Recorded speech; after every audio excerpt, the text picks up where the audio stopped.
Cloud is the new normal. We see customers and companies of all sizes are deploying applications to the cloud by default and are in the process of migrating their existing applications to the cloud as quickly as possible. And in order to do so, one of the critical success factors is to have consistent network performance. Epsilon is one of our Direct Connect partners and are offering a great connectivity solutions which allows customers to embrace hybrid cloud. And I'll hand over to Mark, who's going to talk more about their offerings. Thank Mark? you. Thank you. Good afternoon, everybody. Thank you, Vijay. My name's Mark. I work for a company called Epsilon. Today, what I'm going to talk to you a little bit about is really how cloud and the adoption and acceptance of cloud is driving mission-critical applications into the cloud and what that means in terms of complication for connectivity, the questions around connectivity and how I access and connect my ecosystem, and what that means for traditional telcos like us and what we have to do to modify and adapt our services to best suit the needs of the cloud. And then I'm going to provide a couple of bullet points for you in terms of questions you should ask companies like Epsilon, service providers of connectivity, when you're looking for connecting your cloud ecosystem. And then finally, I'll try and give you just a couple of bullet points on what the business benefits are for some of the new types of elastic connectivity that are becoming available by companies like ourselves. So firstly, a little bit about Epsilon. We're essentially one of the world's largest independent connectivity providers to the communications and cloud world. So we're quite traditional wholesale carriers in the past. So normally we sell to telcos and mobile operators, but the cloud is changing things. We have a very broad portfolio of services, anything from human voice all the way through the data plane to connecting up machines. So we've been around serving our customer base for many years. If you haven't heard of us, that's okay. But chances are you've probably used an Epsilon service at some point in time if you've made a telephone call or logged on to Salesforce, something like that. So where I'm going to start, so my first part is really about analyst presentation, just to show you the movement and trend of connectivity in the cloud. Connection quality becomes really important as your ecosystem becomes more complex. And there's a company called the Metis Files that produce these pretty awesome graphics around the cloud ecosystem. And what they do is produce graphics on each country's own cloud system. This one is an example of the UK. And so this is the UK ecosystem for cloud, just the top line guys. So unfortunately for AWS, they're not in there because they didn't originate from the cloud in the UK. But what this really shows you is if you're a DevOps, ICT, or CIO, CTO, who's starting to embrace and incorporate lots of different elements of the cloud into your internal or external service layer, it can be pretty complicated as you start to have to knit these elements together. There's a guy called Robert Metcalfe. Anyone's heard of him? He was the co-inventor of Ethernet, and he has a law called Metcalfe's law, which you can see down the bottom there. I won't read it out. But essentially what he says is the more complex and the more endpoints a telecoms network has, the more important the network becomes. So that's pretty good for me. Probably means I've got a job for a year or two at least, hopefully. So moving on, I'm going to just kind of test out a few elements and points around the growth of connectivity within the cloud environment itself. So our friends at Cisco have produced some interesting data on the cloud data center traffic. So the traffic connecting up data centers with their consumer and business environments, that's currently growing at 32% compound average growth, which is a significant growth. If you have a look at they're measuring workloads over five years, the growth in both workloads and zettabytes. I've got the numbers here somewhere, actually. Although the figures there are pretty cool, the actual percentages are even better. Workloads have grown 331%, zettabytes 409%. So you can see that these are very significant numbers. There's very few industries in the world that show that kind of growth. So it's impressive stuff. On the far side over there is a company called Statistica. They produce kind of global connectivity reports, and they show even more impressive stats that global IP traffic and the need to connect into the IP world is actually growing at a rate of 694%. So I think those numbers prove that as workloads and your entity itself move into the cloud, actually driving a huge demand for connectivity to that cloud. So I want to show this slide here purely because what I'm starting to talk about is complexity. And on the far side over there is a company called RightScale. They produce a pretty interesting report called The State of the Cloud. And the far one is 2016. You can see in the middle section there they use the term hybrid, which is cool. I think we all understand that now.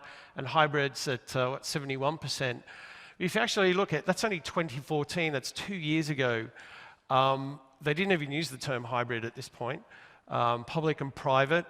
And at the same time, you can see that I think Gartner says we have a growth in cloud overall of 19% per annum, at least through 2019. So the whole thing is growing, but what you can see is a proportion of the whole growth. It's hybrid that's showing growth. Although either public or private is still growing in terms of proportion, it's hybrid that's growing. And what this means is more complexity for you as a IT environment, ICT environment, as not only am I connecting to different cloud environments, but I'm also having to connect up my own cloud with the outside world. So again, more complexity. So how do we start to connect to this complexity? I guess everybody is pretty familiar with the fact that, and I think Andy just showed, that you can use the public internet, and that's fine. It's absolutely awesome. It's readily available. It's cheap and fast and efficient for what you normally need to do. But what's happening now, and I'll talk about some statistics in a moment, is that a lot of certainly industry analysts in the cloud world are saying, there are bad things about public internet connectivity as well. I mean, remember with the public internet, you're using a public highway. It's just like traveling to work. If you're going to work and all of a sudden you hit a log jam, it's the same over the public internet. So other companies like AWS, and you can see other names there as well, even these companies are starting to have to put together their own networking to eliminate some of the workload delivery issues that they themselves suffer.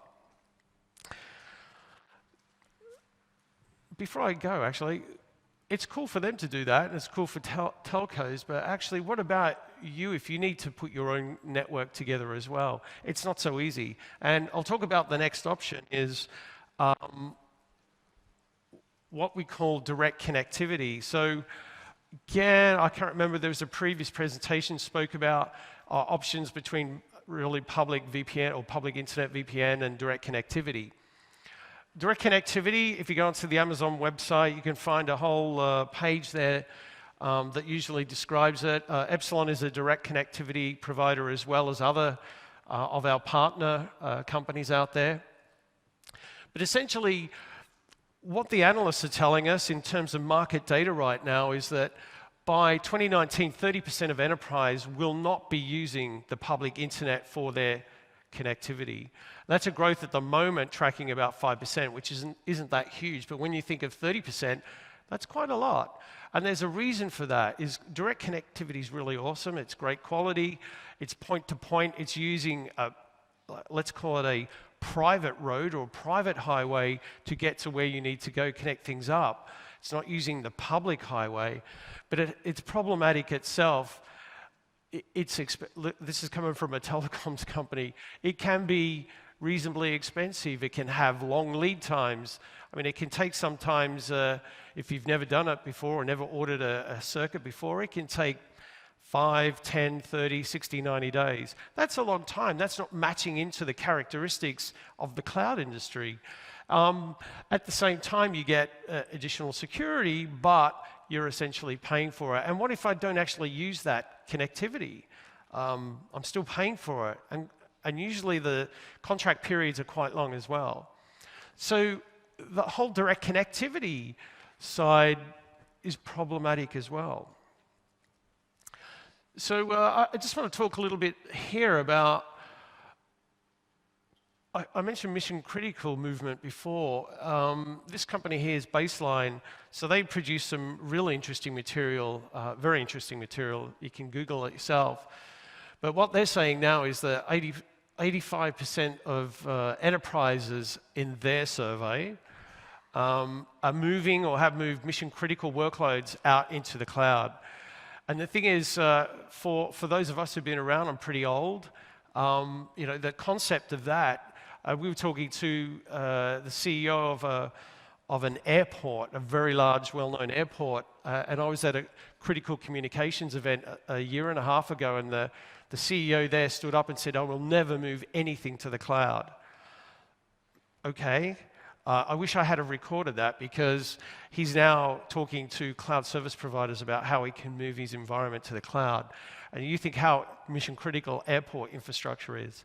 So these functions, these are basic in-house functions.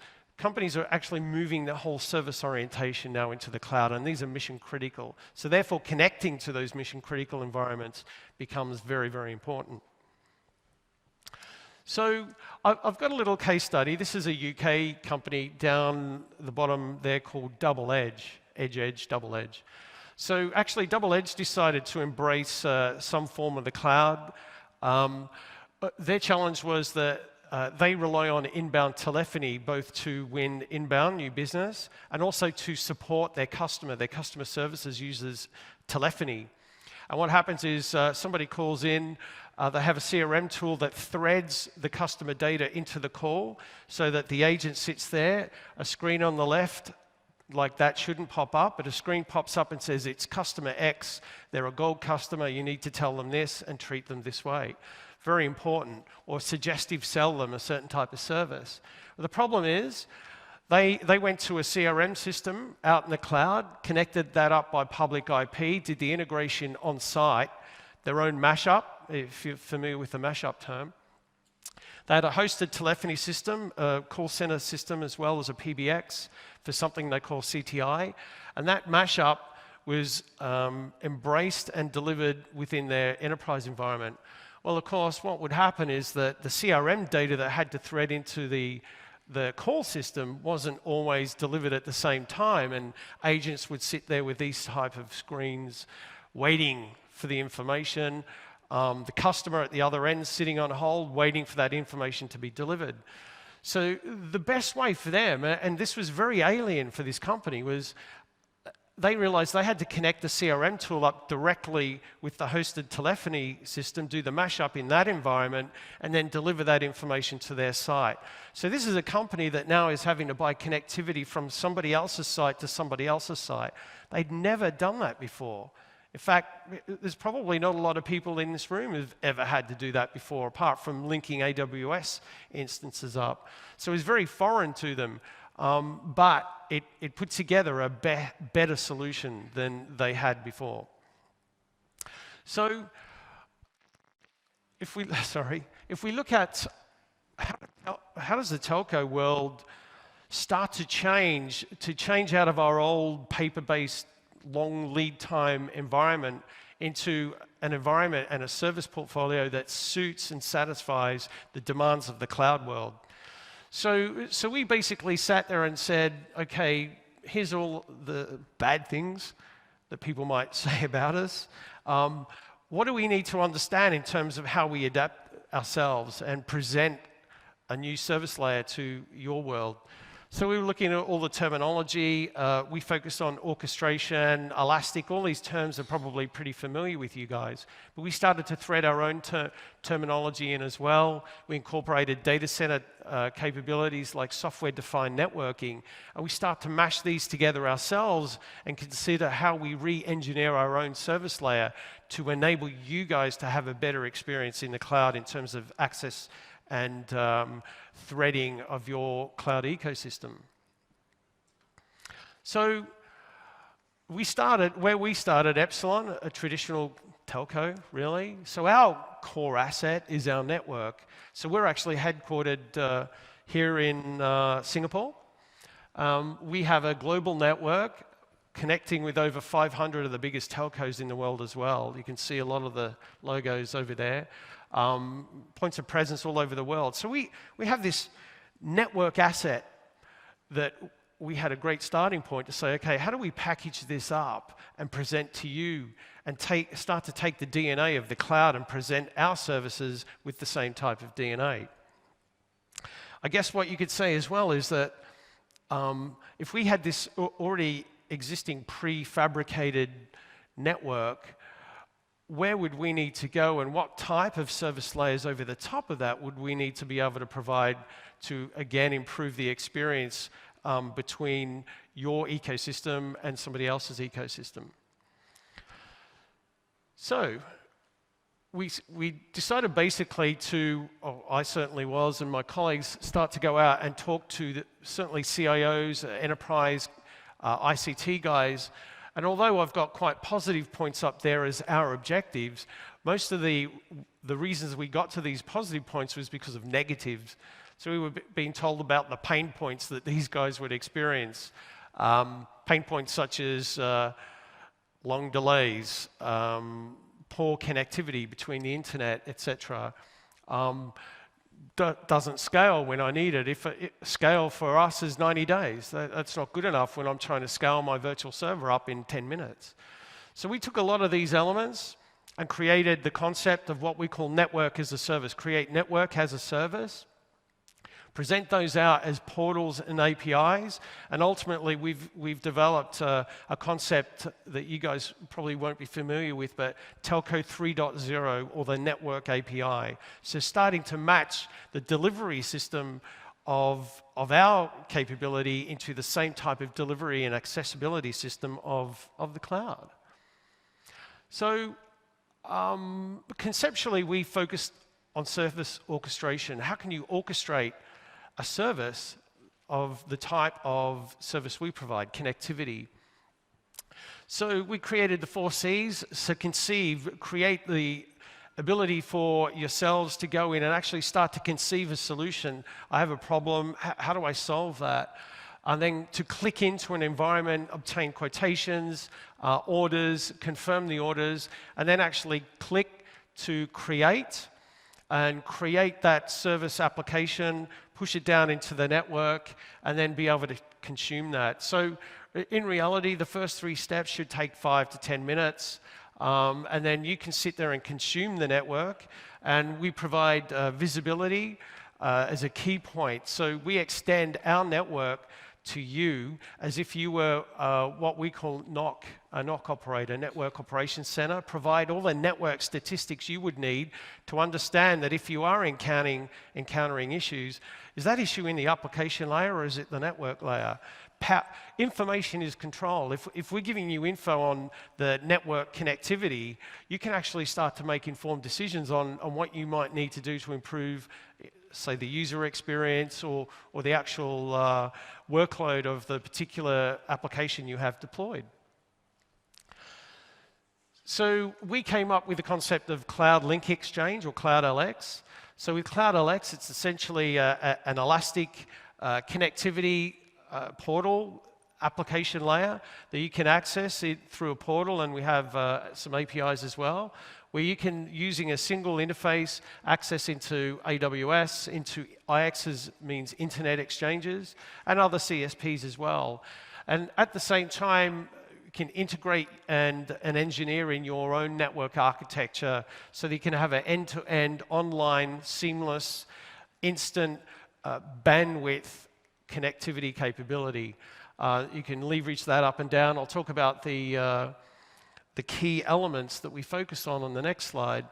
Basically, these are the characteristics that we delivered, but really these are the 5 questions. If you need to go and step up to direct connectivity, you should be asking, do you have these 5 points of your service provider?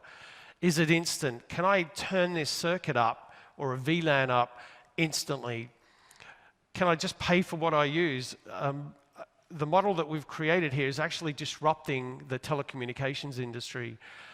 For people who've had to buy connectivity before, it's usually like a 3-month best case commercial contract, maybe 12 months. Up until recently, we used to lock people in for 3 years. Well, now I only want to pay for what I use. Exactly the same DNA characteristic model of the services that you're connecting into. We're mapping the DNA and characteristics of the cloud into networking from a networker.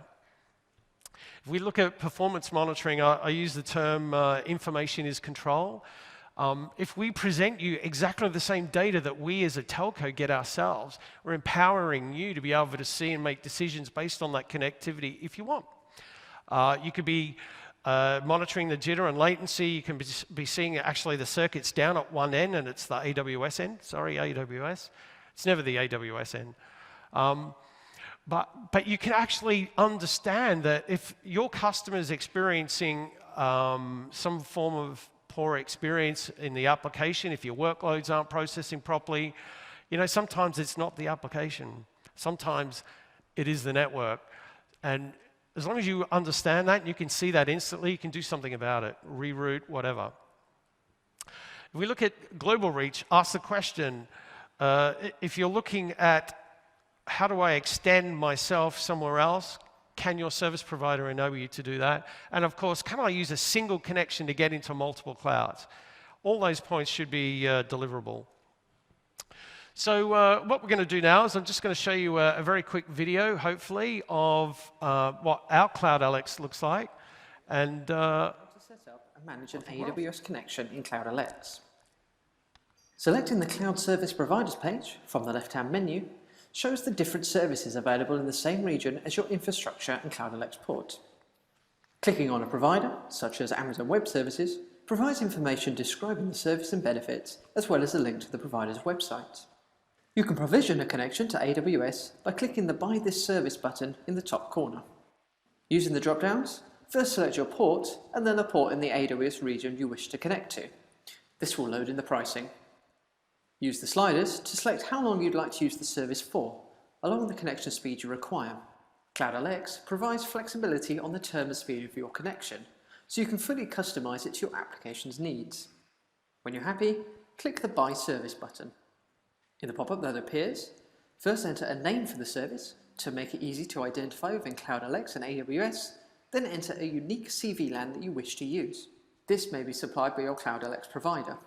In the Cloud Provider Customer ID field, enter your Amazon Web Service account number, which can be found in your AWS account. If you'd like the service to automatically renew at the end of the term, check the box labelled Enable Auto Renewal. Confirm the details are correct, and then click the Add Service button to add the service to your port. As you can see, the AWS status is currently set to ordering, so you'll need to accept the service in your Amazon Web Service account. Taking a quick look at the account drop-down, you can see your AWS account number, which we entered on the Add Service page a moment ago. To approve the service, click the Direct Connect link on the dashboard. You'll notice there is a pending request banner at the top of the page. Click the arrow next to the service to expand the details, check the box to confirm you accept connection costs from AWS, and then click the Accept Connection button. If we return to CLOUDLX, you will see that the AWS status has now updated to pending, and after a short period of time will change to available. After a period of activity, the graphs below will start to populate with information on the new service. The first graph shows SLA details of the service, detailing the latency, jitter and frame loss, while the second graph shows the ingress bandwidth and any discards on the service. Dragging your mouse across the graph allows you to zoom in on a section. Finally, visiting the billing dashboard gives you an overview of the billing activity on your account, along with the estimated cost for this month. The stacked bar graph shows how much you've spent over the last 12 months.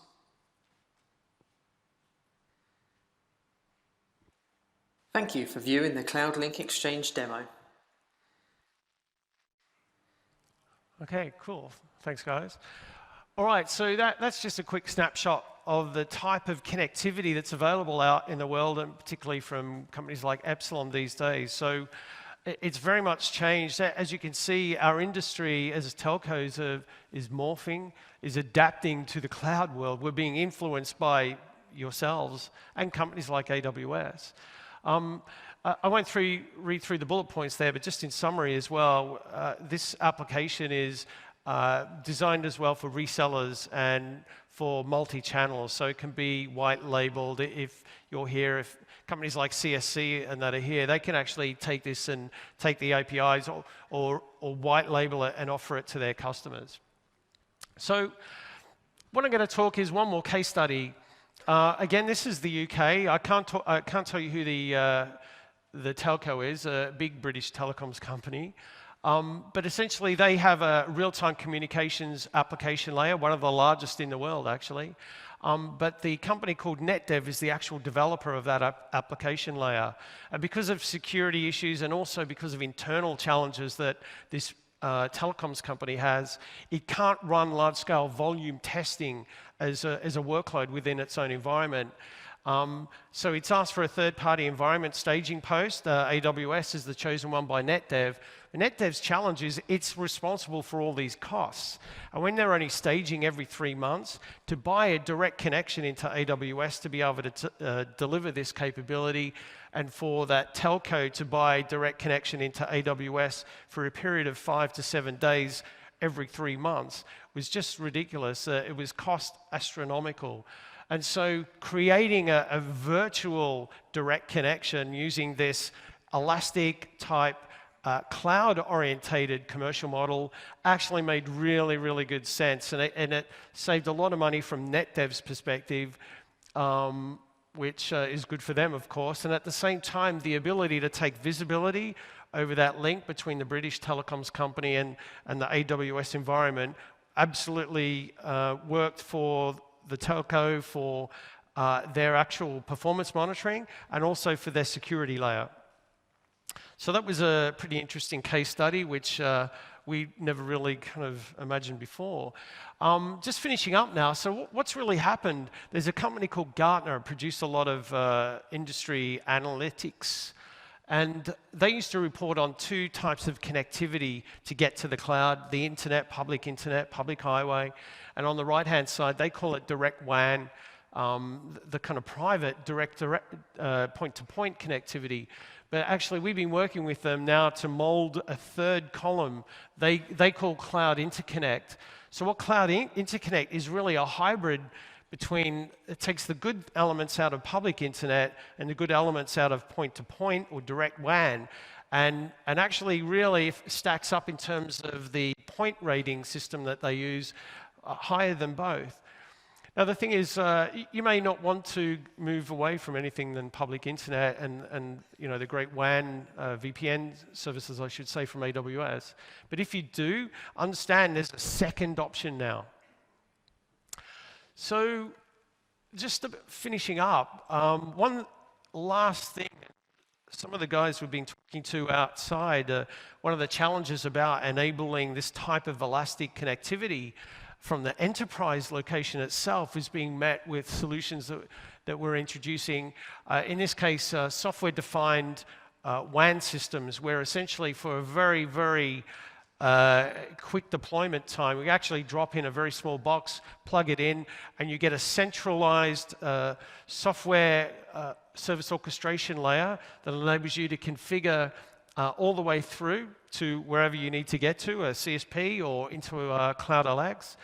That enables you to own centrally policy control, your security layer. It's separate from the transmission network itself, or the network transport layer.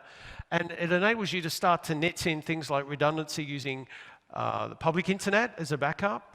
And you can, with the solid lines, they're actually what they call local loops or local tails to knit those in as well. So you have what we call protection built in, and essentially gives you a software-defined end-to-end networking capability, which is really, really, really cost-effective.